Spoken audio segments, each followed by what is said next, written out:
We never once said, you know what, this is what I'm feeling in this moment. This is where I am in this moment. You know, taxes are due in 2 weeks. I'm stressed out about this. I got all this story going on, but if we just drop all the story and we just meet whatever's in our body, just in this moment, I'm going to surrender to what is. There's peace in that surrender. And guess what? When there's peace, there's connection to the infinite. When there's connection to the infinite, there's connection to all that is. And where there's all that is, guess what? Anything can show up. But if you fight for the limitation, if you fight for the not having, and if you fight for whatever's not showing up, and if you fight for even the concept of not knowing, you're filling in the void, the vacuum, the wonderful mantle where the infinite's been trying to show up, but you closed it off by filling it in with something else. That's what the mind does in every moment. It's terrified of the unknown because it doesn't exist there. The unknown is who you are. Now, I'm speaking real fast for a reason, and I'm also doing 3, 4 other things below that. So don't worry about the words if you don't get it, or you do. Why is he talking so fast? It's not even making sense. Don't worry about it. It's all part of the deal. I'm just here to help you wake up and be healthy, period. This is, Rumi calls it, is our reed flute. If it's all clogged up and effed up and we're trying to play our song, it isn't going to happen. So we peacemake and we clean up the lineage in our lives, in our relationships. All of us, please and thank you. And then we can show up and start to have fun. Life can be a celebration. We just forgot. We were born into. How does a 1-year-old get cancer? How's that possible? Because the thought or the deed of the last 5,000, 10,000, I don't know, is in that being. It's in the DNA. It's stored. So the soul's like, oh, no, I'm coming in, I'm coming in. Oh, shit, right? And it comes into this little 1-year-old and it's like, oh my God, we had no idea how dense it was here on Earth. You know, our soul comes in. It's not a conscious thing. I don't believe. Rarely, actually, I have seen that where it's conscious, where a soul will come in and they get to consciously choose. But it's usually like a momentum thing based on what we didn't finish up with our last journey. It's just physics.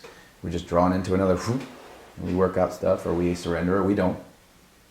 I suggest surrendering.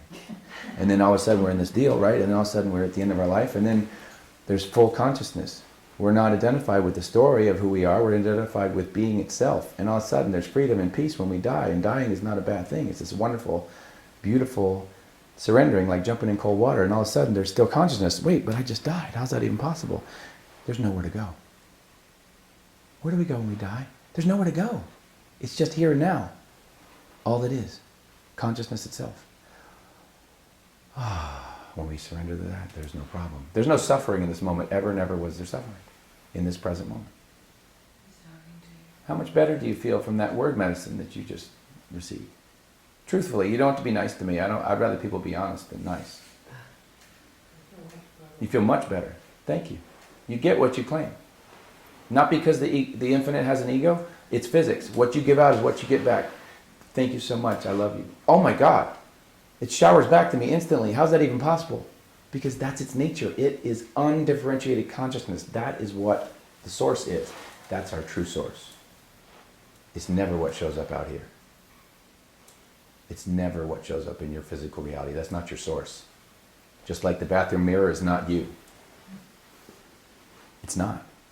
So when we connect to source inside of ourselves, that's the true connection. That's where your source is. It's that awareness of consciousness inside. And then there'll be a moment where inside doesn't just mean the body. You're not in your body. Your body's in you. And the mind says, that's okay. You know one of the ancient Hebrew words for the mind is? Satan. It's Satan. The mind. This rabbi told me this. I was studying Kabbalah about 15 years ago, and I was like, because I grew up Catholic and all that, right? So I knew about the whole Lucifer thing and the fallen angel and like this and that. It's all mythology, but it symbolizes something. You know, we get into all kinds of that. That will blow your mind if you guys, we have the time sometime. Because I've been studying mythology for my whole life. So the point is, whoa, the mind. He's gripped all of us, right? He thought he was better than God. What's God? The present moment, consciousness itself. That's God, right? What's the only cloud to consciousness? It's the mind. Dolphins don't suffer, you know, in the sense that we do, because they don't have the mind, overactive mind. At least I don't believe that they do. You know, They can even have open relationships, which humanity can't handle, even though a lot of the men try to talk the women into it. Oh, we can handle this, it's all good, we're meant to be that way because, it's just social conditioning that makes us.